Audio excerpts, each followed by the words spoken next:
दिन में हम बिल्कुल नॉर्मल होते हैं, लोगों से बात करते हैं, हंसते हैं, अपने काम में बिजी रहते हैं। लेकिन जैसे ही रात होती है, रूम्स की लाइट्स बंद होती है, फोन साइड में रखा होता है और अचानक दिमाग उन्हीं बातों को याद करना शुरू कर देता है जिन्हें हम पूरे दिन इग्नोर कर रहे थे। पूरी कन्वर्सेशन, किसी का बदला हुआ बिहेवियर, किसी अपने की याद या फिर फ्यूचर को लेकर एक अजीब सा डर।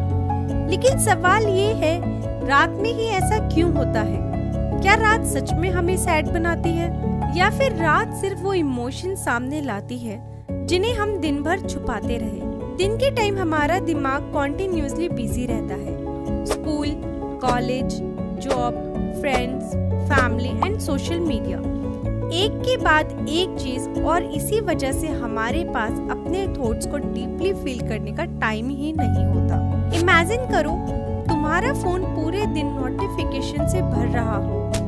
तुम एक नोटिफिकेशन चेक करते हो, फिर दूसरा, फिर तीसरा, लेकिन रात में नोटिफिकेशंस बंद हो जाते हैं, डिस्ट्रैक्शंस बंद, और तब दिमाग के पास एक ही जगह बचती है, तुम्हारे थॉट्स।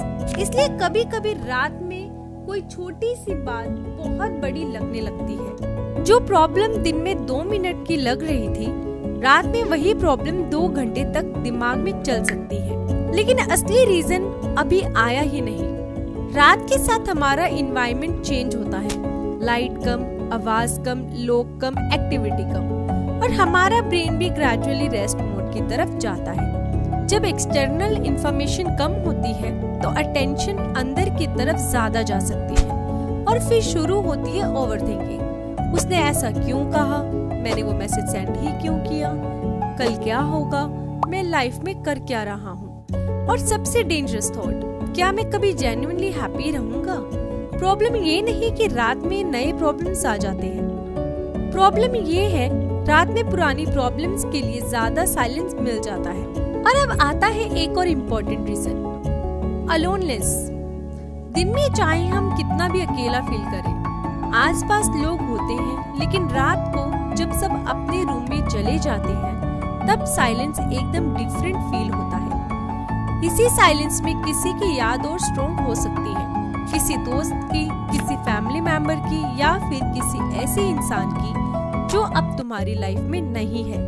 और यही वजह है कि ब्रेकअप के बाद या किसी रिलेशनशिप के खत्म होने के बाद रात सबसे डिफिकल्ट लग सकती है। दिन में हम कह देते हैं आई एम फाइन, लेकिन रात में जब किसी को प्रूव करने के लिए कुछ नहीं होता, तब असली फीलिंग सामने आ जाती है।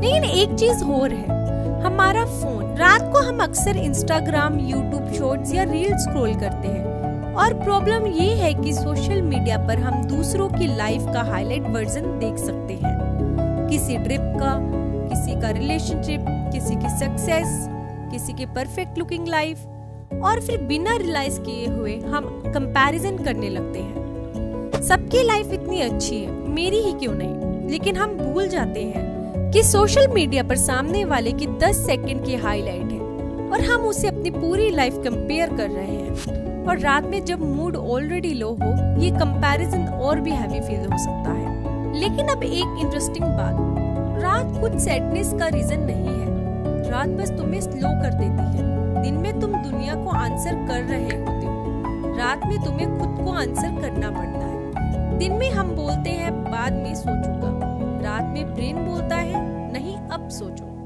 और तब वही फीलिंग सामने आती जिन्हें हम पूरे दिन सप्रेस करते। इसलिए अगर तुम्हें भी रात में कभी अचानक सैड फील होता है, तो इसका मतलब ये नहीं कि तुम वीक हो, तुम्हारा ब्रेन बस finally quite environment emotions process कर सकता है। तो अगली बार जब रात को तुम्हारा माइंड ओवरथिंक करने लगे, हर थॉट को सच मत समझना, क्योंकि अक्सर रात के 2 बजे जो इम्पॉसिबल लगता है, वो सुबह 10 बजे उतना ही सीरियस नहीं होता। कभी कभी रात का साइलेंस प्रॉब्लम्स को बड़ा नहीं करता, बस उनकी आवाज को क्लियर कर देता है। फोन साइड में रखो, थोड़ा पानी पियो, डीप ब्रेथ्स लो, और खुद से एक सिंपल सवाल पूछो, क्या ये प्रॉब्लम कल सुबह भी इतनी ही बड़ी लगेगी? और अगर तुम्हें भी रात में ऐसे थॉट्स आते हैं, तो कमेंट में सिर्फ यस लिखना, और हमारे ऐसे ही यूनिक फैक्ट्स के लिए चैनल को सब्सक्राइब जरूर करें।